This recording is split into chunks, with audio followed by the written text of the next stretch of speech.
आज सुखदेव समझा कर कहने लगे, आज तुम्हें पंचम दिवस है और हम आपको आज बताएंगे कि किस तरीका से प्रभु भगवान श्री कृष्ण का अवतार हुआ। बताया कि महाराज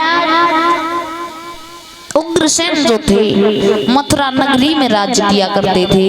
अपने छोटे भाई जेवर सिंह के साथ में उग्रसेन बड़ी ही शीलवंत पूर्वक से राज्य किया करते थे। और महाराज अपने राज्य में महाराज ने कभी ये प्रतीत नहीं होने दिया कि उनके राज्य में कोई भेदभाव नहीं था। अपनी प्रजा को हमेशा वो अपने पुत्र के समान ही प्यार किया करते थे। उनके राज्य में बकरी और शेर एक ही घाट पर पानी पिया करते थे। महाराज जो थे अपनी प्रजा को अपने बच्चे के समान प्यार किया करते थे। और महाराज अगर राज्य में जाकर के उनकी कोई प्रशंसा सुनता तो कोई भी उनकी बुराई नहीं करता, बल्कि कोई अगर महान पुरुष आता कि वो महाराज कैसे हैं तो कोई ये नहीं कहता कि वो महाराज खराब है। हर कोई उनकी बड़ाई करता, क्योंकि उन्होंने कभी अपनी प्रजा को अपने बच्चे से अलग नहीं समझा। बताया कैसे राजा थे वो।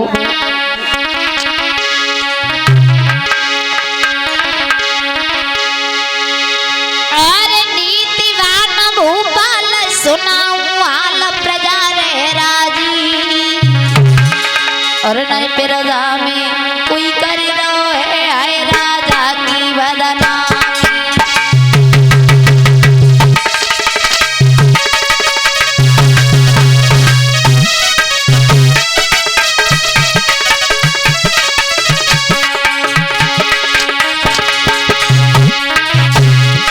अरे नीतिवान भूपाल सुनाऊं हाल प्रजा रे राजी, प्रजा में नहीं करे रहो है कोई राजा की बुराई, प्रजा में नहीं करे रहो है कोई राजा की बुराई।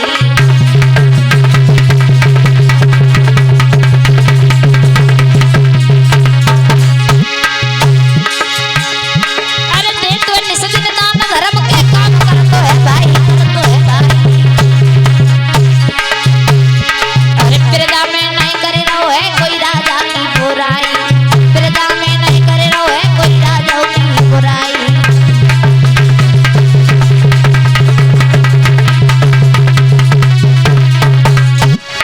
बड़े ही महाराज दानवीर राजा थे, लेकिन दुख केवल इस बात का था कि महाराज के घर में हर सुख थे, लेकिन एक दुख सबसे बड़ा था। क्या कि उनके घर में किसी संतान ने जन्म नहीं लिया। तो महाराज उग्रसेन के घर में जब किसी संतान ने जन्म नहीं लिया, अब तो महाराज बड़े दुखी हैं। कहने लगे हमने किसी को दुख नहीं दिया, कभी किसी की आत्माओं पर किसी की साथ में बुरा नहीं किया, अच्छा नहीं किया होगा तो किसी के साथ बुरा भी नहीं किया हमने, लेकिन परमात्मा ने हमें कोई संतान नहीं दी। अरे हमें ज्यादा लड़का नहीं तो लड़की ही दे देता। अब तो महाराज बड़े दुखी हुए। महाराज जिस गली में जाएं तो इतनी प्रशंसा तो सभी करते थे कि राजा बहुत अच्छे, लेकिन महाराज एक सबसे बड़ा दुख था कि महाराज की सब ये कहते थे कि ये महाराज निर्वंशी हैं। अब तो महाराज के कान फटे जाएं, चारों तरफ जिधर जाएं उधर ही कहें कि ये महाराज निर्वंशी हैं। उनके घर में एक बहुत सुंदर स्त्री थी जिनका नाम था पवन रेखा। पवन रेखा महाराज कैसी थी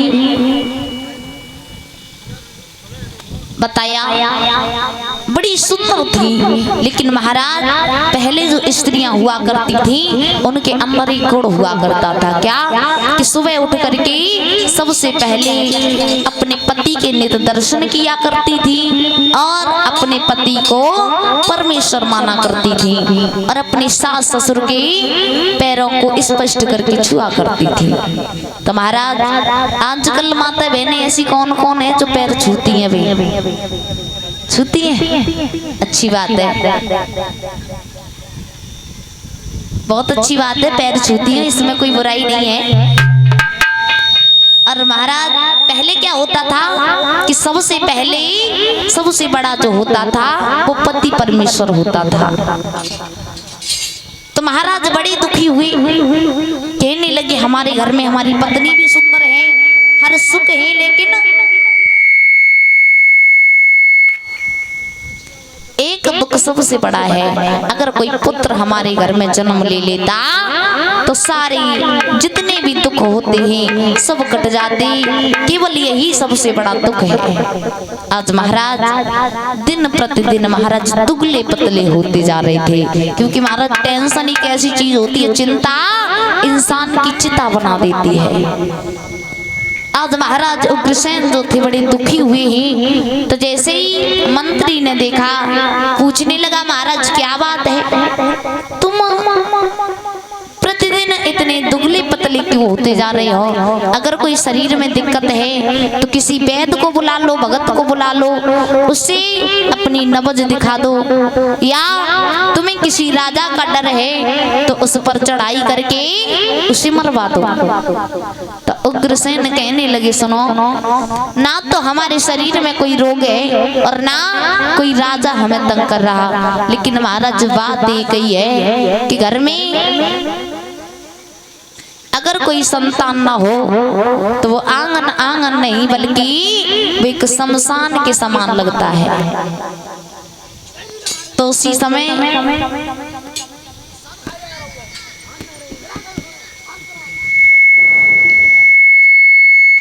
मंत्री कहने लगा महाराज अगर ऐसी बात है तो एक काम करो, तुम थोड़ी बहुत देर के लिए इस राज्य को छोड़कर चले जाओ और महलों के लिए चले जाओ, जहाँ रानी के साथ थोड़ा बहुत बैठ करके बातें करोगे तो शायद तुम्हारा मूड जो है घूम जाए। इसलिए यहाँ पर अब तुम मत रहो, रानी के साथ में थोड़ी बहुत देर बातें करोगे तो तुम्हारा मन हरा हो जाएगा, इसलिए अभी महाराज तुम चले जाओ। आज उग्रसेन से जितने शब्द सुने एकदम से उठे, तलवार हाथ में ली और महलों के लिए चले। जैसे ही महाराज महलों के लिए चले हैं,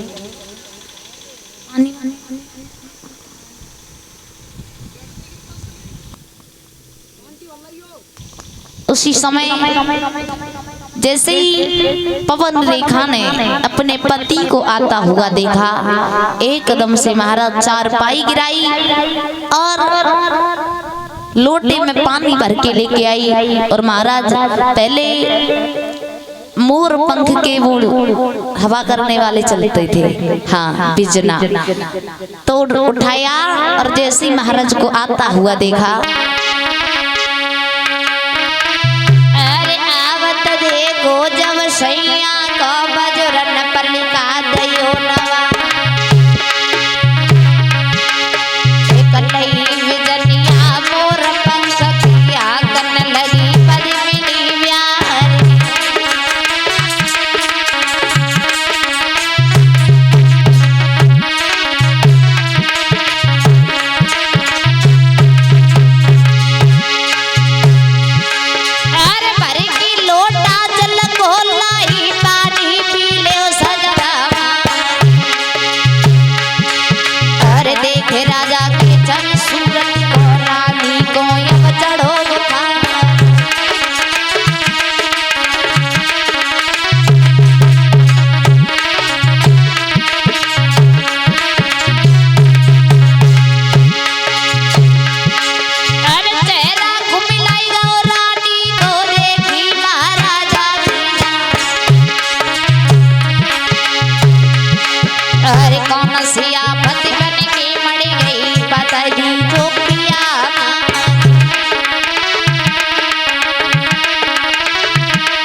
आज महाराज जैसे ही महाराज को आता हुआ देखा,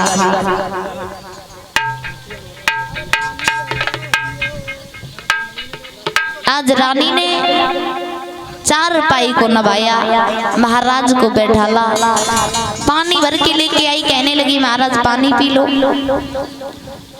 उसी समय महाराज का चेहरा उतरा हुआ देखा तो रानी पूछने लगी क्या बात है महाराज, ऐसी कौन सी आफत आ गई जो तुम्हारा चेहरा उतर गया। आज रानी ने पास बैठाला और बड़े ही प्यार से पूछने लगी महाराज क्या बात है कि किसका सी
कोई चला गया। पूछने लगी महारानी क्या बात है महाराज, क्या भूखा समझे कोई चला गया, यार राज में लगी कोई आनी है।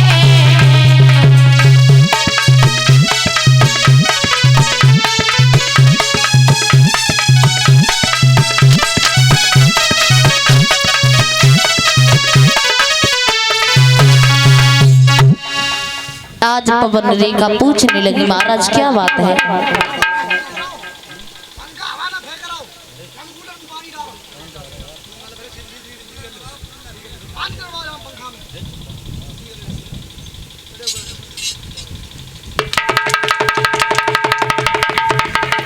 और ये आर्य राजपूत मिडावली खुर्द से आए हुए हैं। इन्होंने हमें ये पैसों का हार पहना करके सम्मान किया है। भगवान से कामना करेंगे कि इन्हें राधा मैया हमेशा अपनी कृपा दृष्टि बनाए रखें।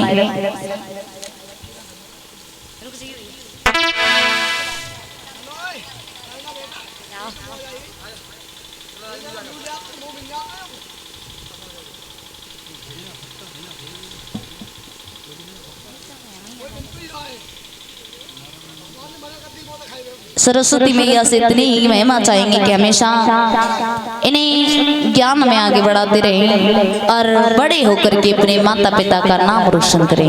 बोलिए आनंद कंद भगवान की, वृंदावन बिहारी लाल की। इधर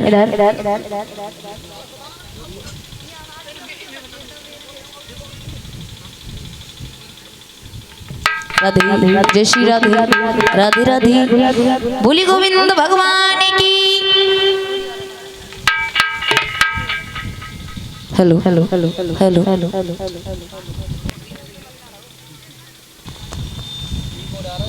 इधर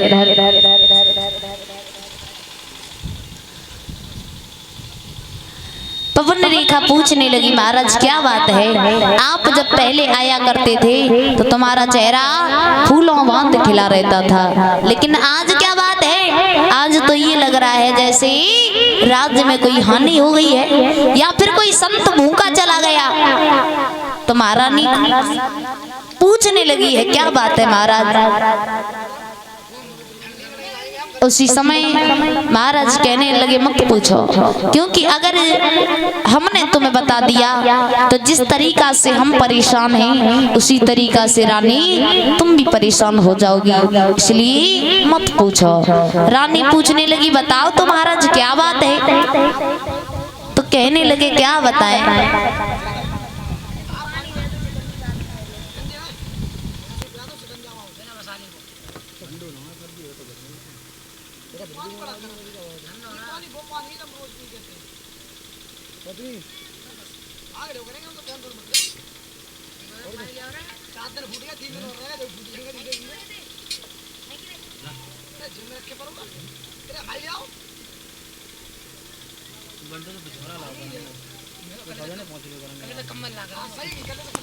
इधर श्री सुखदेव जी समझाकर कहने लगे, हे राजन परीक्षित, इधर तो रानी पूछने लगी, महाराज क्या बात है? पहले तुम जब भी आया करते थे तो तुम्हारा चेहरा फूलों भांति खिला रहता था, लेकिन आज क्या बात है? तो महाराज कहने लगे, क्या बताएं रानी, हम जिधर भी जाते हैं उधर ही सभी प्रजा के लोग कहते हैं ये राजा निर्वंशी है, ये राजा निर्वंशी है। रानी मौत आ जाए लेकिन जब ये लोग शब्द कहते हैं तब दिल में ऐसा लगता है जैसे 100 बिच्छुओं ने एक साथ डंक मार दिया हो। उसी समय पवन रेखा कहने लगी, महाराज शायद हमने कोई पूर्व जन्म में ऐसे कर्म किए होंगे जिसके कारण हमारे कोई संतान ने जन्म नहीं लिया। शायद महाराज कोई हमारे कर्म हो। तो उग्रसेन समझा कर कहने लगे, रानी कर्म तुम्हारे नहीं है, कर्म शायद हमारे हैं। रानी कहने लगी, तुम्हारे कुछ कर्म नहीं है महाराज, कर्म तो माँ के होते हैं जो असर बच्चे पर पड़ता है, इसलिए शायद महाराज हमारे कर्म खराब है। एकदम से रानी रोने लगी और महाराज जैसे ही रानी को रोता हुआ देखा कहने लगे, रानी रो ना, रोने से कुछ नहीं होता है, क्योंकि महाराज रोने से कभी दुख दूर नहीं होता, इसलिए दुख को काटना है तो हंस कर काटो। उसी समय रानी को समझाते हुए